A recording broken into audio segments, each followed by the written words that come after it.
Welcome to the Frontier Podcast, where we take the internet's best tech articles and transform them into audio so that you can enjoy them on the go.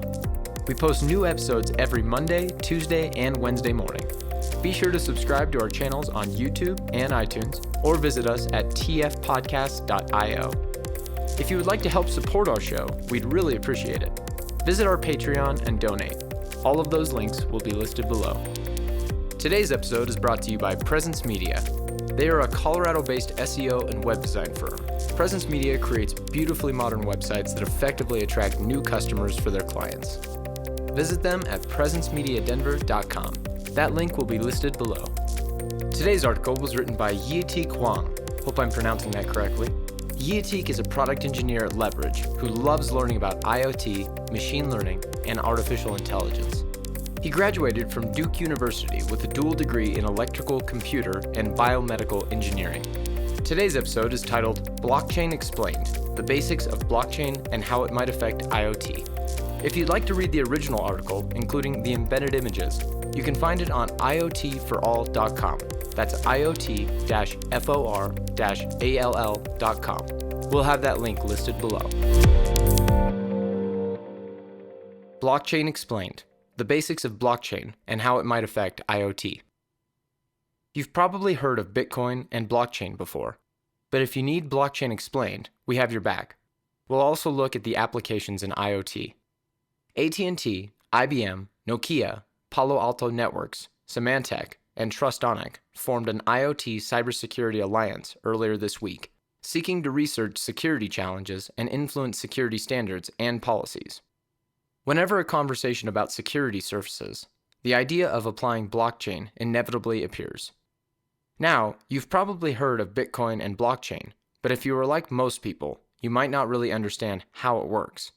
In order to understand how blockchain might affect IoT in the future, it's critical to have a basic understanding of what blockchain is. To explain blockchain, we'll refer to Anders Brownworth's excellent video and interactive demo on his website. We'll have those links listed below. Summary of the video, Blockchain Explained. Mr. Brownworth starts with hashes and adds onto that concept to explain a distributed peer-to-peer network. Hash. Some data is mapped to a seemingly random string for basic encryption. Block. A block adds a nonce field to the hash data to introduce a concept of signed or valid hashes. In his example, the hash must start with 4 zeros. Blockchain. As the name suggests, a blockchain is a chain of blocks. A change in a block higher up the chain affects all of its trailing blocks. Distributed blockchain. Copies of each blockchain are stored by multiple peers. Any changes in the chain is broadcast to everyone in the network, and the change must be approved by the network. Tokens and coin bases. For a practical example, let's see how cryptocurrency, Bitcoin, works with blockchain. When A wants to send money to B, a block is created to represent that transaction. This new change is broadcast to all the peers in the network, and if approved by the peers, the new block is added to the chain, completing the transaction. The popularity and controversy surrounding Bitcoin skewed the general perception of blockchain as a technology limited to cryptocurrency application. 1. A wants to send money to B. 2. The transaction is represented online as a block. 3. The block is broadcast to every party in the network. 4. Those in the network approve the transaction is valid. 5. The block then can be added to the chain, which provides an indelible and transparent record of transactions. 6. The money moves from A to B. Image credit Financial Times. So what does this mean for IoT? Blockchain has other uses outside of Bitcoin and financial transactions because it can act as a ledger for any kind of digital exchange.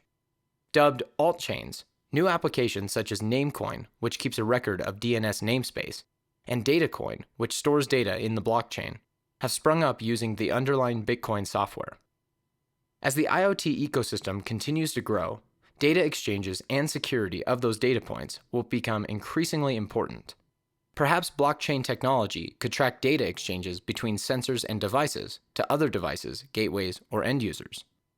The automatic nature of blockchain, then, could enable even smarter machines.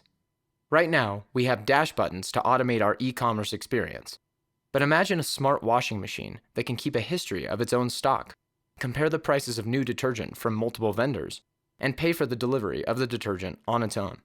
Or a smart home that keeps a history of all the data that flows between the dishwasher, vacuum system, HVAC, and solar panels to optimize for electricity usage and cost. Where now the computer not only determines when its parts might fail, but can also schedule and pay for that maintenance automatically. Blockchain frees up centralized systems that are bottlenecked by trusted and centralized human authorities. Each device can act as an independent agent to create a distributed IoT blockchain. According to IBM Institute for Business Value, blockchain or any decentralized IoT solution can support 3 foundational types of transactions.